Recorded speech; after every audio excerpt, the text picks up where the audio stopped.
Ostatni odcinek z tego projektu.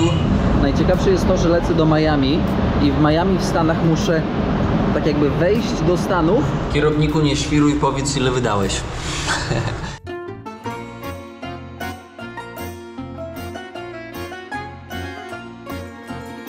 Drodzy widzowie, już jest nowa dostawa książki Ludzie Drogi. Koniecznie kupcie swój egzemplarz. Możecie ją znaleźć na Allegro ze smartem 0 zł przesyłka.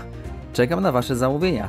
Lub tutaj na YouTubie w zakładce sklep możecie zakupić koszulkę do komunikacji bez znajomości języka i podróżowanie staje się prostsze.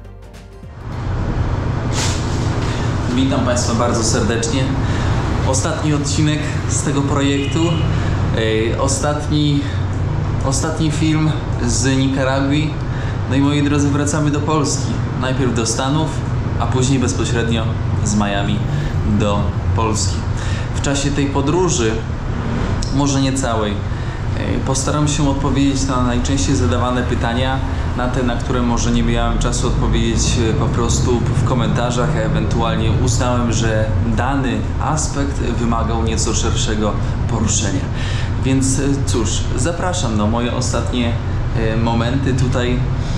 Zaraz zamawiam taksówkę, może motorek albo samochód. Zobaczymy, na co będzie mnie stać, bo mam już ograniczony budżet. W sensie, no już zostało mi tylko 120 Cordoba, 12 zł. 12 zł, za 12 zł muszę dojechać na lotnisko. Więc taka sytuacja. Łapeczka, komentarz i rzecz jasna, wysłanie pocztą sandałową odcinka w świat będzie miodem na serce kierownicze. Śniadanie przed wyjazdem, serek taki biały, ciabata, tam jeszcze są banany, jakiś sok, ale tę granolę to zostawiam, bo mam ją w plecaku na czarną godzinę. Słuchajcie, taka słodka ta granola, że tragedia, a ciabata nie smakuje tak samo jak ciabata ta w Polsce. Jest taka dziwna. To jest zupełnie inna ciabata. No, rekomendowana suma to jest 195, a ja mam 120. Ale to jest rekomendowana, więc jak wpiszę tyle, ile mam, to na pewno ktoś się złapie. Mówię, że na pewno, ponieważ wczoraj sprawdzałem i wczoraj była ta cena. Ta cena cały czas się zmienia i ta cena wczoraj wynosiła 69. Czujecie to? Patrzcie jak zapierdziela za 7 dych. Za 7 dych zamówiłem. Patrzcie jak zapierdziela na motorze. Na motorze szybciej będzie niż samochodem. Szybkie sprawdzenie, czy wszystko zabrałem. Jakieś ładowarki, żeby tutaj nie było płaczu i zgrzytania zębami. To zostawiam. Ręcznik nie mój. Tutaj na łóżku nic, bo ja w sumie wszystko pogarniałem. Dobra, lecimy na lotnisko. Wczoraj zgrałem cały materiał, ponieważ obawiam się, że mogą być troszkę komplikacje na tym lotnisku. Mam ponad 3 godziny jeszcze. Specjalnie wcześniej jadę, bo no niestety Nikaragua pod tym względem takiego bezpieczeństwa wewnętrznego, w cudzysłowie rzecz jasna, wspominałem o tym na odcinkach, no to jest jakaś taka ześwirowana. Więc mam 2 backupy, w sensie 2 kopie poukrywane. Jak mi zawinął jedną, no to zawsze druga będzie, nie? Jak zabukowałeś motorek za 70, to ziomek pojechał w drugą stronę zupełnie. O co chodzi, ty?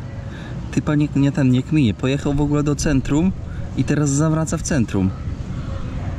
To jest, powiem wam, nikaraguańska jakaś taka technika, nie wiem, albo on mnie olał za te 70 i znalazł kogoś innego lepszego. Nie wiem zresztą, nie mam pojęcia. Co to w ogóle jest, ty?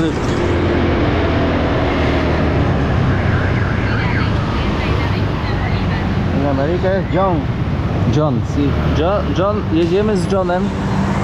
John się spóźnił jedyne 25 minut, ale jak na te warunki całkiem okej.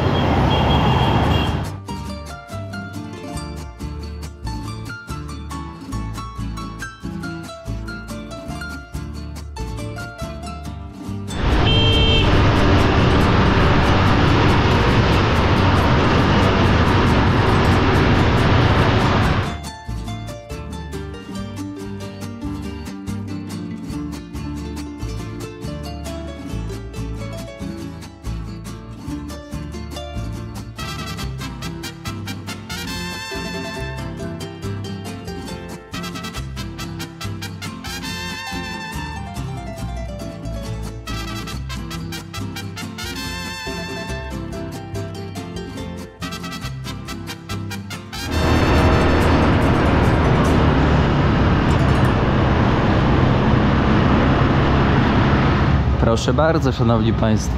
To jest lotnisko, to jest normalnie droga, dosłownie z 30 metrów.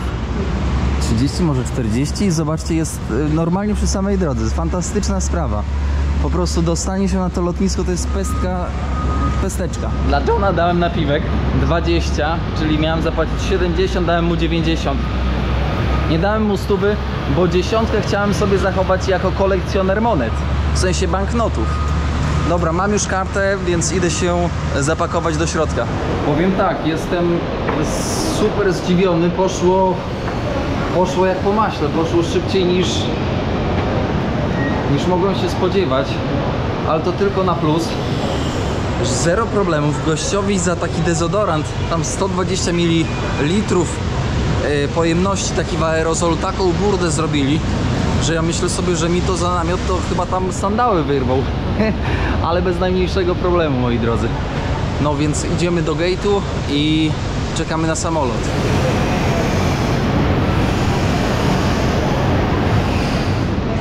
Na lotnisku, moi drodzy, Subway i rzecz jasna amerykańskie ceny muszą być. Proszę zobaczyć, 7,50 za taką kanapkę w Nikaragwie. Czujecie bit? Czujecie to? Żeby była jasność, obrazów nie biorę. Pamiątek żadnych nie kupuję, prezentów też nie kupuję. Ktoś może powiedzieć: kierowniku, ale lipa, czemu nie kupujesz prezentów? Już wam mówię dlaczego. Bo przez pierwsze kilka lat podróżowania kupowałem zawsze wszystkim prezenty. I zawsze spędzało mi to sens powiek, ponieważ nie mogłem się zdecydować, co chcę komuś kupić. I kupowałem jakieś takie pierdoły. Począwszy od magnesów, po jakieś torby, czapki, kubki, cuda niewidy. I później finalnie się okazywało, że te rzeczy lądowały w kącie. Lądowały i nikt ich nie używał.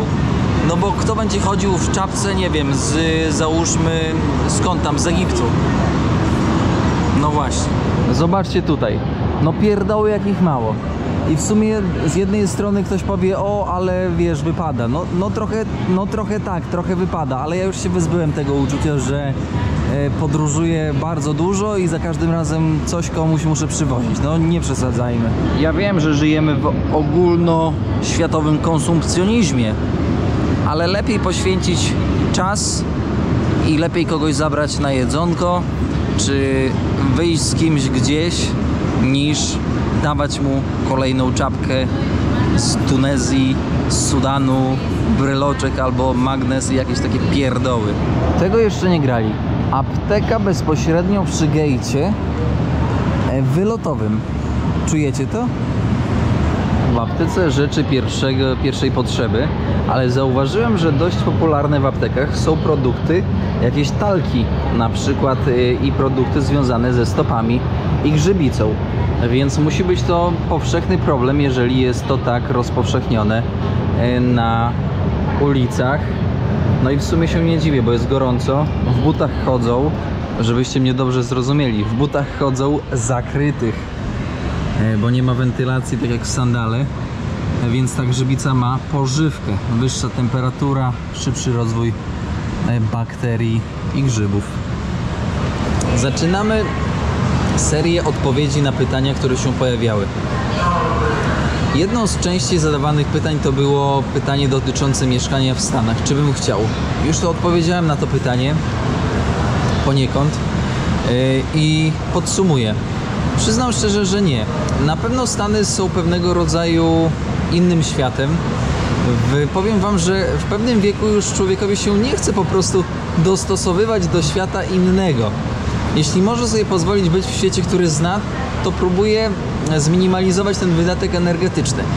I faktycznie nie chciałoby mi się poznawać danego kraju od podszewki, bo żeby tam żyć, to trzeba poznać od podszewki, od nowa. Druga kwestia taka, że w Polsce naprawdę mamy bardzo dobrze. W Polsce mamy dobrze i jeżeli ktoś mówi, że w Polsce jest źle, no to faktycznie można by polemizować. Jeśli masz pomysł, to naprawdę jest wiele dróg, żeby ten pomysł zrealizować. Kierowniku, który kraj z tych 7, w których byłeś aktualnie, był najciekawszy, a który najmniej ciekawe. Więc tak, już wam tłumaczę. W Ameryce Północnej mamy Stany i Meksyk. I powiem tak, Stany były ekstremalnie ciekawe dla mnie, jako dla osoby, która nigdy tam wcześniej nie była. Więc tak, w Meksyku wcześniej już byłem, więc to nie było takie zaskoczenie. Z Ameryki Centralnej przyznam szczerze, że Gwatemala zrobiła na mnie największe chyba wrażenie. Gwatemala, ponieważ ta autentyczność wciąż tam ma to swoje miejsce. Pozostałe kraje mają ogromny, i to widać, impet Stanów Zjednoczonych.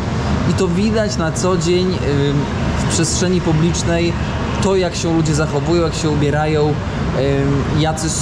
jakie są relacje między lokalnym a podróżującym, takim jak ja. No tych turystów tutaj nie ma aż tak dużo. Po tych miejscach widzieliście na vlogach, po których się mieliśmy okazję przemieszczać, no to nie było dużo turystów i wciąż w niektórych krajach ten dystans był taki naprawdę odrzucający wręcz. Salwador na przykład, Honduras. Oni pragną być jak Amerykanie, chociaż bejsboliści dość dużo namieszali w historii tychże krajów, chcąc mieć ogromny wpływ. No i de facto mają ten ogromny wpływ. Więc tak, Gwatemala na pewno polecam Gwatemalę. No i Belize. Belize też było takie wow. Takie naprawdę wow. Malutki kraj, ale ekstremalnie ciekawy. No i po angielsku tam mówią. To przyjemne. Będziemy małymi krokami się zbliżać do odprawy. No więc podchodzi się do takiego okienka, pyk, pyk, pyk, sprawdzają, czy bagaż spoko. U mnie jest za duży bagaż. Troszkę za duży, dosłownie tam 4 cm, jeżeli chodzi o wysokość. Przeważnie nie ma żadnego problemu, a jak będzie tym razem, no zobaczymy. Chociaż jakoś się nie przejmuję. Biorę na klatę. Mam nadzieję, że słychać całkiem dobrze, bo tutaj szumi ta klimatyzacja. Najciekawsze jest to, że lecę do Miami i w Miami w Stanach muszę tak jakby wejść do Stanów, oni muszą mnie wpuścić i znowu muszę wrócić i się odprawić od początku. Dziwne to jest, ale no zobaczymy jak to pójdzie. Trzymajcie kciuki. Słuchajcie, odprawa bez najmniejszego problemu. Żegnamy się z Nikaraguę. I co, do zobaczenia. Już kierownictwo w samolocie. Szanowni Państwo. Usiadłem nie na swoim miejscu, bo jest dużo wolnych. To usiadłem tak, żeby było trochę widać. Płacisz, wymagasz widoku. Ale pani ma włosy, proszę zobaczyć. Mogę jej policzyć. Kierowniku, a co najdroższe w tej podróży? Niezmiennie od dekady, moi drodzy, najdroższe w podróżowaniu są bilety lotnicze. I bilet lotniczy, ten, za który teraz lecę, to równowartość... Czekajcie, ile ja zapłaciłem? Zapłaciłem około 2800 zł.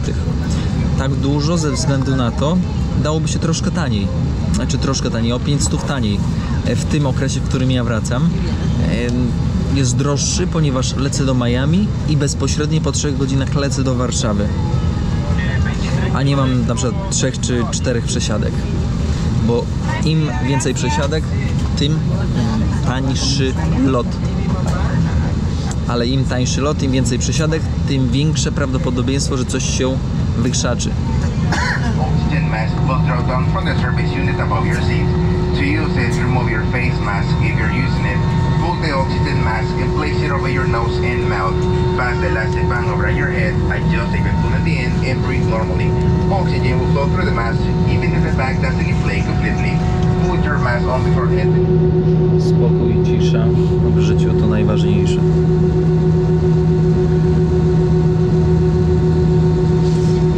Zobaczcie tam w oddali. Jakiś wrak samolotu sobie stoi.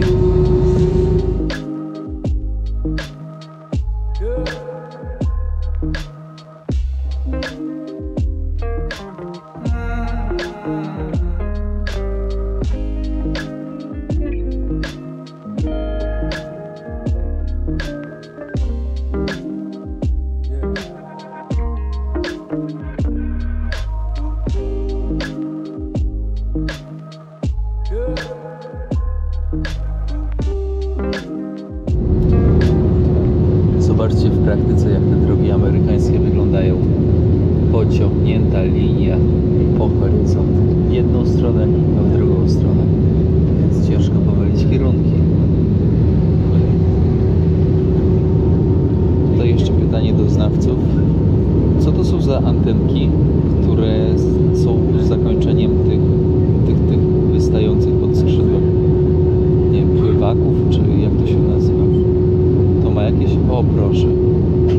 To szefie, to chyba polecieliśmy. Ale przechylił.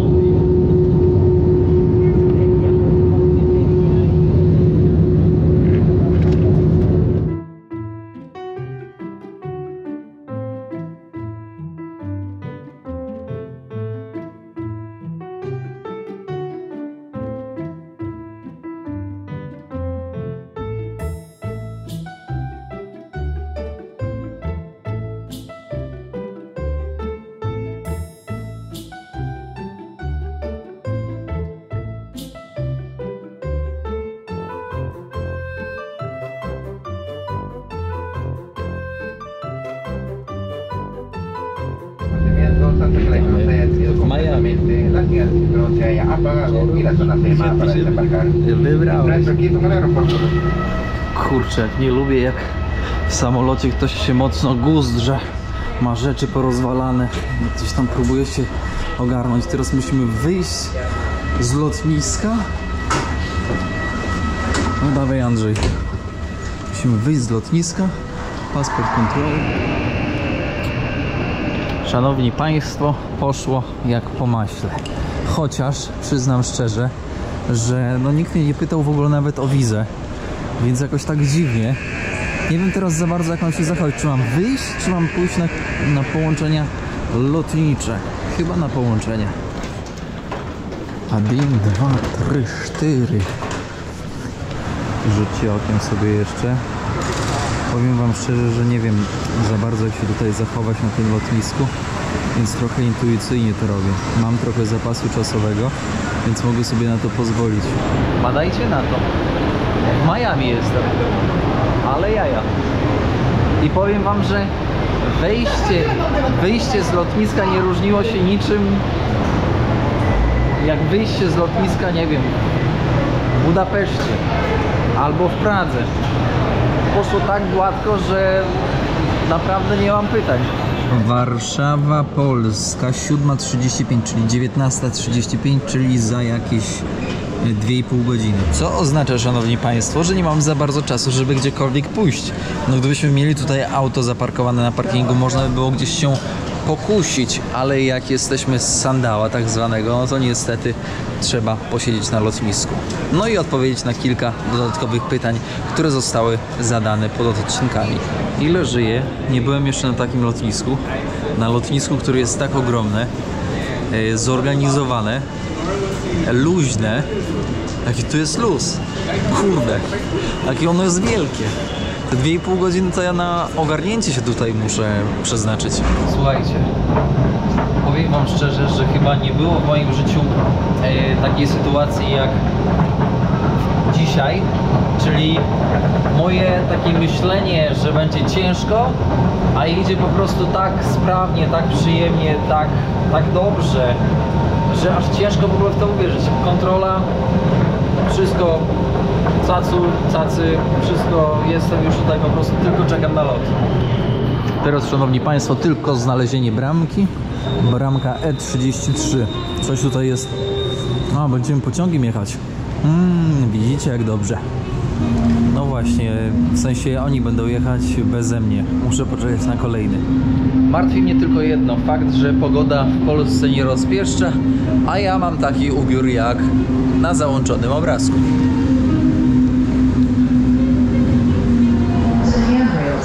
Next stop, gates E20 to E33. El tren está partiendo. Próxima y única parada, puertas E20 a E33.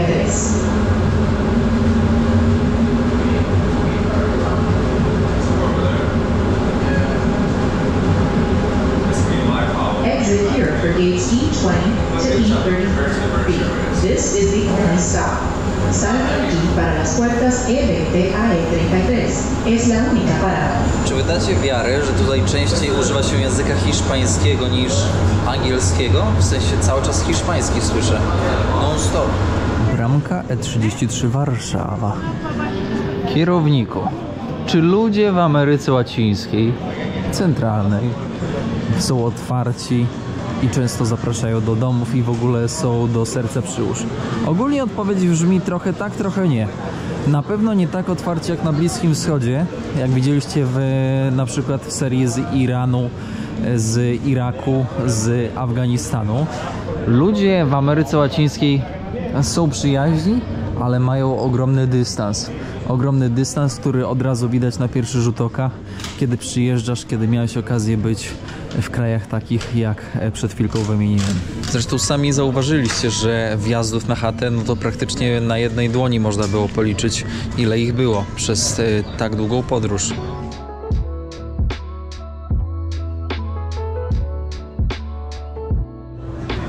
Zobaczcie, jaki automat. Apteka, ty, wszędzie apteki. Począwszy od dezodorantów, no to można sobie oczywiście jakieś takie tapsy na przetrwanie, które zniszczą każdy impuls nerwowy, który będzie tylko i wyłącznie mówił o tym, że coś cię boli. No dobra. Idę dalej. Wody chcę, wody. Mam butelkę. Zawsze mam butelkę. Gościu. Proszę zobaczyć, jakie to jest ogromne lotnisko. Zobaczcie sobie na mapie, jakie to jest przeogromny moloch. Usiądę sobie zaraz gdzieś tutaj w kąciku i odpowiem wam na jeszcze kilka pytań, tak żeby ładnie zakończyć odcinek. Tutaj jest lotnisko, ja jestem w takiej kanciapie. Tutaj sobie taką usiądę, żeby za bardzo mi dźwięki różne nie przeszkadzały. Przy gejcie spotkałem Polaka, który mnie rozpoznał, widza, ale musiałem się stamtąd zawinąć. Nie to, że nie lubię swoich widzów, tylko że jeśli bym chciał dograć ten odcinek, dokończyć go, no to musiałem po prostu się zawinąć, bo człowiek bardzo, powiedziałbym, zdziwiony, masa pytań i wiecie, to tak przeważnie bywa, że no, pada tam trylion pytań. W ogóle no, ludzie są ciekawi tego, co robię i tego, kim jestem, więc no, musiałem się zawinąć trochę, żeby dokończyć wam odcinek. Ale dobra, wracamy do tematu. Który środek transportu, kierowniku, uważasz za najlepszy do podróży po Ameryce Łacińskiej? Więc powiem wam tak, dla mnie osobiście, niezależnie od tego, gdzie podróżuję, najlepszy sposób to autostop. Nie musisz być na konkretną godzinę, nie musisz się na nic umawiać. Kiedy jesteś gotowy, wtedy idziesz. I faktycznie w Ameryce Centralnej ten autostop działa. W Hondurasie ten autostop troszkę słabiej działał. Pewnie dlatego, że jest tam no, dość, powiedziałbym, mocno zintegrowany kanał przerzutowy witamin i minerałów z Ameryki Południowej, ale zresztą przez całą centralną idzie. To jest taki korytarz. Może nie miałem szczęścia najzwyczajniej w świecie, ale autostop jest najlepszy. Lokalny transport widzieliście na odcinkach, a jak nie, no to obejrzyjcie, to zobaczycie po prostu, jak to działa w praktyce. Można się zamęczyć. Kierowniku, jaką walutę brać do Ameryki Południowej? Słuchajcie, nic tutaj się nie zmienia, nie ma tutaj żadnej tajemnicy, że najlepszą walutą, niezależnie od tego, czy to będzie Ameryka Południowa, czy to będzie Afryka, czy to pojedziecie gdzieś do Azji, to będzie najzwyczajniej w świecie dolar amerykański, który jest pożądany wręcz w każdej części świata. Nie żadne euro, nie żadne jakieś tam funty, nie funty, bo później z tym tylko jest jeden wielki kłopot i wymienicie później finalnie, tak jak ja kiedyś w Senegalu, czy w Sierra Leone, czy w Liberii, i tak wymienicie po kursie dolara. No bo pozostałe te waluty to możecie sobie, wiecie, gdzie włożyć? W kieszonkę boczną plecaka. Ale tutaj głośno, ale mam nadzieję, że będzie słychać. Kolejne fajne pytanie, czy spotkałeś innych podróżników? Tak jak widzieliście na serii ze Stanów, żadnego innego podróżnika nie spotkałem, oprócz spotkań, które zostały zainicjowane wcześniej. W Meksyku poznałem koleżankę z Rumunii, z którą zresztą widzieliście na odcinkach. W Belize poznałem takiego Francuza, z którym mam do dzisiaj kontakt. I później to a tam jeszcze taką Niemkę poznałem, ale jej nie nakręciłem. To było w Meksyku też.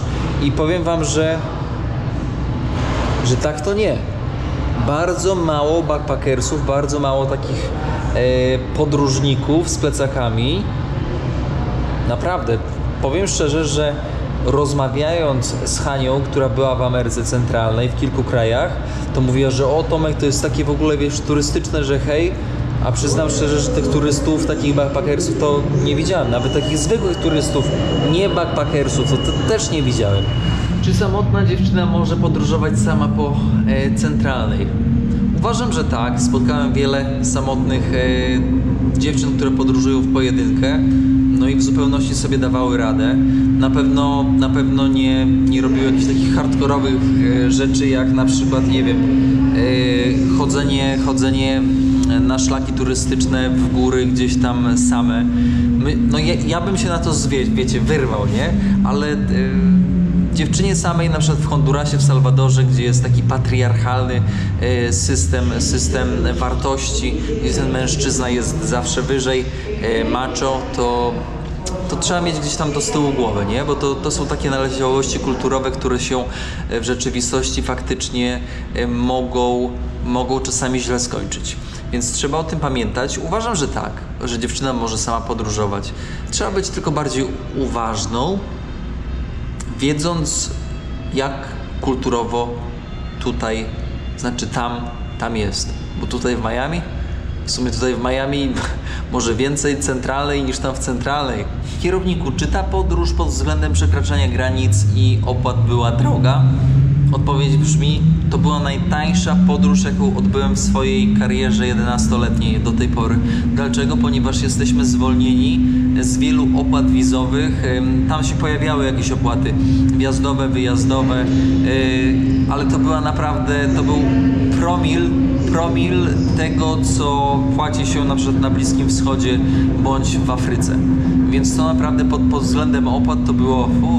Co doradziłbyś, kierowniku, osobie, która marzy o podróży po Ameryce Centralnej, ale boi się wyzwań z tym związanych?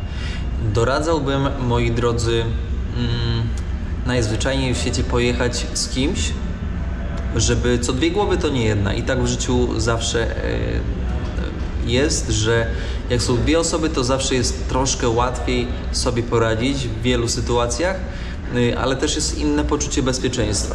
Więc jeżeli się wahasz, no to po prostu poszukaj kogoś, z kim możesz pojechać.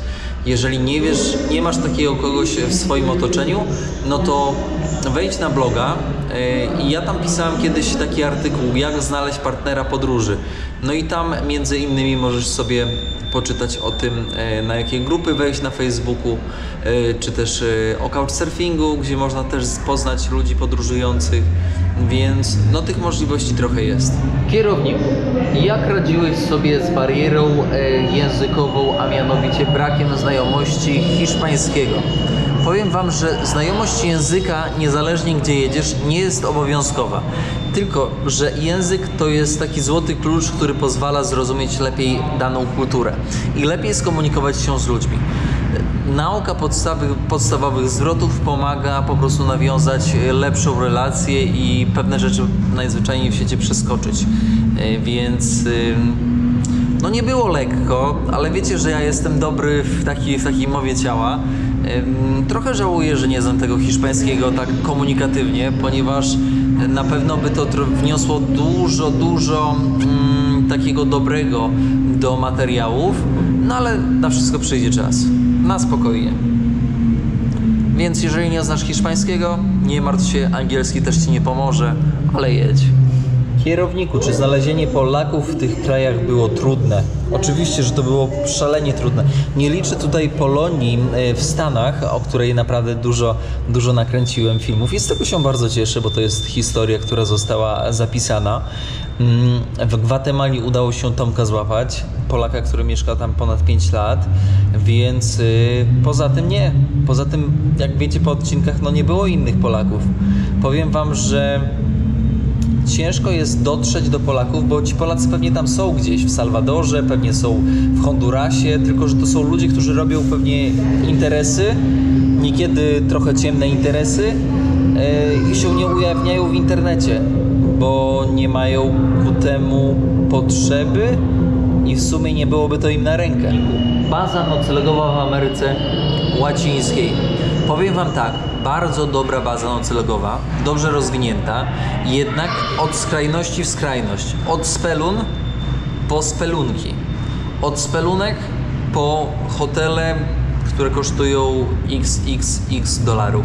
Więc no trzeba wybrać, czy spelunę za przyzwoite pieniądze, czy jednak hotel za wyższą cenę.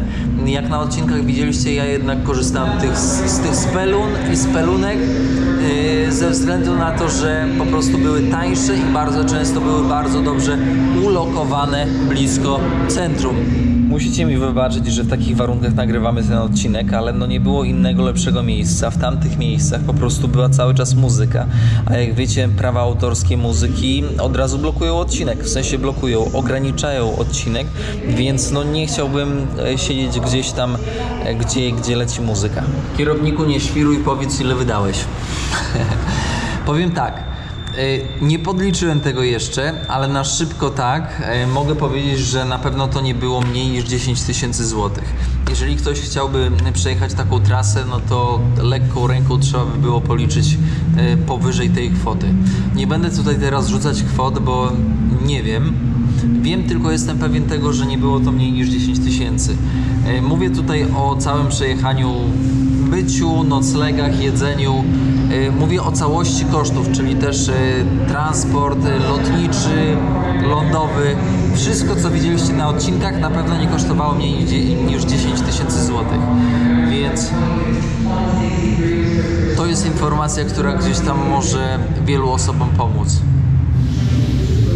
Mniej niż dycha, nie ruszaj się z domu. Nie no, świruję. Hajs nie jest najważniejszy. Hajs pozwala ci po prostu więcej zobaczyć i niekiedy więcej doświadczyć, ale nie zawsze.